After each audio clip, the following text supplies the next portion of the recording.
j'espère que vous allez bien. Alors aujourd'hui on se retrouve dans une nouvelle vidéo qui va être mes premiers achats de 2021.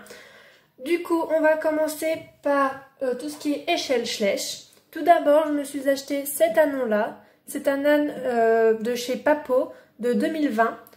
Donc il est vraiment trop mignon. J'ai pas beaucoup de Papo et l'âne là, l'âne qu'ils ont sorti, il est vraiment trop chou. Je l'avais encore jamais vu en magasin, j'avais juste vu sa maman. Donc il est vraiment à croquer. Et du coup dans le lot il y avait aussi sa mère que voici. Voilà, qui est aussi très mignonne. Je la trouve vraiment adorable. Pour des papos, franchement, je suis vraiment pas déçue du tout. Du coup j'ai acheté le lot sur Vinted. Je crois que je les ai eus pour 9 € frais d'envoi inclus sur Vinted. Donc ils étaient neufs, il y avait les étiquettes je crois. Je sais plus s'il y avait les étiquettes ou pas. Mais bref, ils étaient vraiment neufs. Et ouais, il n'y a rien à dire, hein, niveau peinture, ils sont nickel quoi.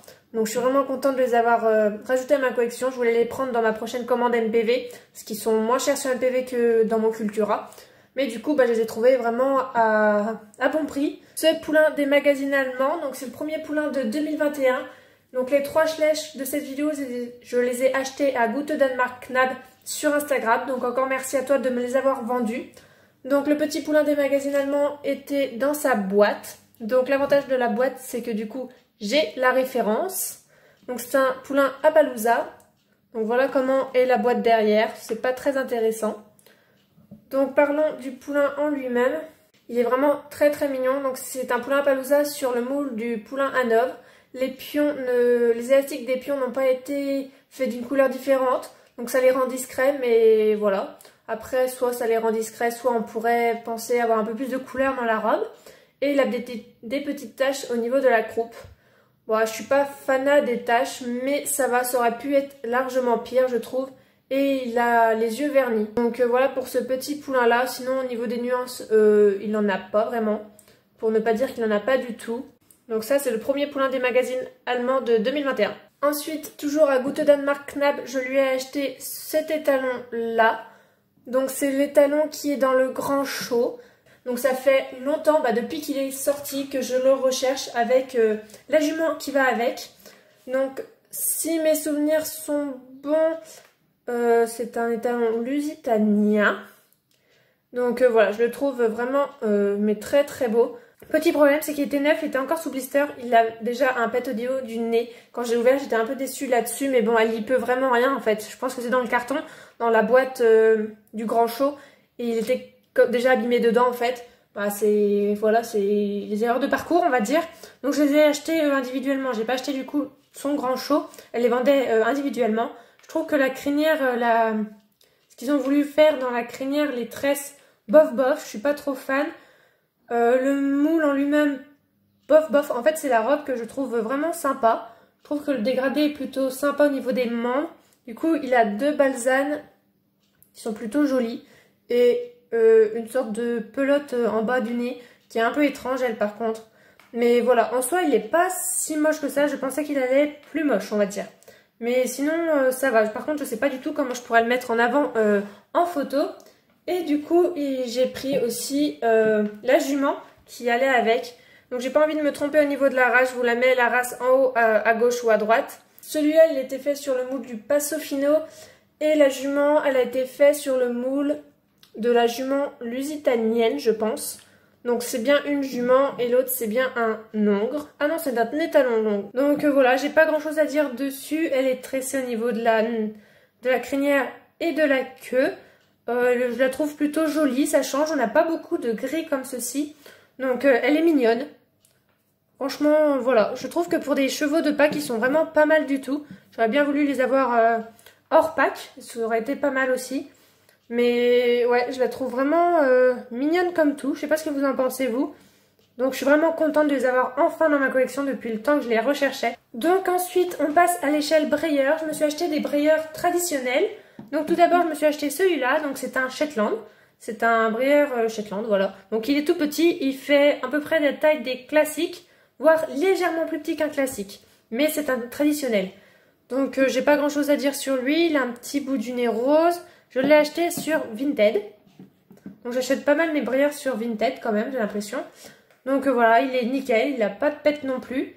Donc je trouve vraiment mignon, il y a juste l'œil blanc qui fait un peu peur, on va dire.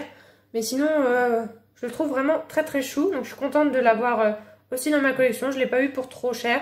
Et puis la personne qui le vendait, je la connaissais plus ou moins via Facebook, je crois. Et je sais qu'elle en prenait très soin, donc j'avais pas trop d'inquiétude à me faire par rapport à l'envoi surtout. Ensuite, un autre brilleur tradi que je me suis acheté. Cool, il tient dans le cadre celui-là. Donc c'est celui-là, donc c'est un Appaloosa, je ne sais plus son nom. De toute façon, je vous le mets en haut. Je l'ai acheté sur eBay France. Il y a une dame qui vendait beaucoup de brilleurs sur eBay France. Et j'en ai profité pour prendre celui-là, c'est celui qui me plaisait le plus et que je me tâtais à prendre aussi sur MPV. Donc je trouve vraiment magnifique. Niveau état, il avait quelques marques un peu partout. Mais juste à laver un coup avec une éponge et de l'eau, c'est parti tout seul en fait. Donc vraiment contente de l'avoir récupéré, les petites traces noires qu'il avait un peu sur la croupe et sur les membres. Donc je sais que c'est un cheval qui est décédé il y a peu de temps, donc c'est vraiment cool de l'avoir. Je trouve que c'est comme un hommage qu'on lui rend au sein de Brilleur. Donc voilà, j'ai pas grand chose à dire sur celui-là. Donc c'est un brilleur de taille traditionnelle. Juste pour information, par rapport à un Schleich. Voilà la taille d'un brilleur tradi par rapport à un Schleich.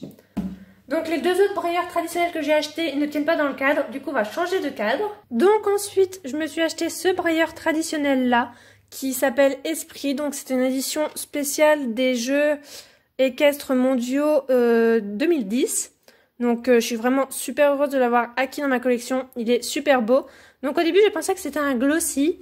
Et finalement, il n'est pas si glossy que ça, on va dire. Il brille un peu, c'est vrai, par rapport aux autres que j'ai. Mais par rapport à un vrai glossy, il brille beaucoup moins. Du coup, il est un petit peu abîmé au niveau de cet intérieur-là. Mais sinon, il est en parfait état. Pour une édition spéciale, je suis vraiment super contente. Je l'ai eu sur Le Bon Coin à 30 €. Ou 35 €, je sais plus. Bon, frais d'envoi inclus, je crois que j'en avais pour moins de 40 €. Donc pour une édition spéciale comme celui-ci, je pense que j'ai fait une bonne affaire. Donc des fois, ouais, il faut regarder aussi sur Le Bon Coin. Je trouve qu'il y a beaucoup moins en moins de personnes qui regardent sur Le Bon Coin.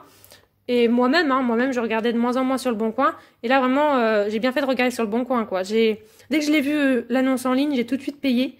Je lui ai demandé des photos pour savoir s'il était vraiment bien. Et juste au niveau d'usure des sabots habituels. Et à l'intérieur que je vous ai montré, il est parfait, quoi. Voilà. Et le dernier brilleur tradi que je me suis acheté pour ce début 2021, c'est Phoenix. Donc c'est un brilleur traditionnel aussi de trait. Donc pareil, je le voulais énormément. Je suis fan des chevaux de trait en fait. Donc celui-là tout particulièrement. Pareil, je l'ai acheté sur Le Bon Coin. Il est neuf. Clairement, il n'a aucun pet. Il a même pas de chenille marque. Il a rien du tout. Juste assis. Autant pour moi, un petit peu au niveau de l'oreille. Mais vraiment, c'est trop bien de l'avoir eu aussi bon état. Donc pareil, j'ai demandé des photos. Il était parfait. Je pensais quand même découvrir des petits pets quand même après avoir reçu le colis. Mais rien du tout. Il n'y a rien à dire dessus. Bon là, c'est mon doigt qui marque dessus. Mais il est parfait et il est magnifique. Franchement, j'adore ce cheval. Il est sublime, quoi. Je suis vraiment contente d'avoir acquis, du coup, ces deux brilleurs tradis, en plus de ceux que je vous ai présentés avant. Donc voilà mes achats pour début 2021. J'avoue, j'ai fait pas mal de folie, surtout au niveau des brilleurs traditionnels. 4 en 2 mois, c'est énorme quand même de s'acquérir 4 brilleurs tradis en 2 mois. Mais franchement, bonne affaire. J'allais pas laisser passer des si bonnes affaires. Et je suis vraiment super heureuse de les avoir acquis dans ma collection et de les rajouter. Et je pense que je vais me faire vraiment plaisir au niveau des photos avec eux. C'est vraiment, je suis super contente d'avoir eu ces figurines-là. Du coup, sur eBay, j'avais partagé la vendeuse qui vendait celui-là, les bonnes occasions, sur eBay, via mon Instagram. Là, au moment où je vais sortir la vidéo, malheureusement, je pense qu'il sera trop tard et tous ces brilleurs seront vendus. Ou alors, ce sera ces brilleurs en état de body qui lui restera. Mais voilà, n'hésitez pas à me suivre sur Instagram. Je partage vraiment beaucoup les bonnes affaires ou les ventes showroom privés, tout ça. Et quand je sais qu'une personne recherche une figurine, j'essaye de lui envoyer si je les trouve par exemple sur Vinted ou Le Bon Coin. N'hésitez vraiment pas à checker régulièrement Vinted, Le Bon Coin et eBay. Vraiment, c'est à cet endroit-là, c'est en regardant régulièrement qu'on trouve des pépites. Donc c'est vrai, il faut avoir un coup de chance aussi, être le premier à acheter. Des fois, malheureusement, moi, plusieurs fois, ça m'est arrivé au boulot, voir entre ma pause du midi une super occasion. Et étant donné que pendant ma pause du midi, j'ai pas de quoi payer directement, du coup j'attends le soir quand je rentre chez moi, et quand je rentre chez moi c'est déjà vendu. Donc il faut être très réactif quand il y a des bonnes annonces, surtout sur Vinted. Donc voilà, j'espère que la vidéo vous a plu, j'espère que vous aussi vous vous faites plaisir, que ça soit là, ces derniers temps, ou un peu avant, ou des projets au niveau du modélisme. Et je vous dis à bientôt dans une prochaine vidéo. Bye bye!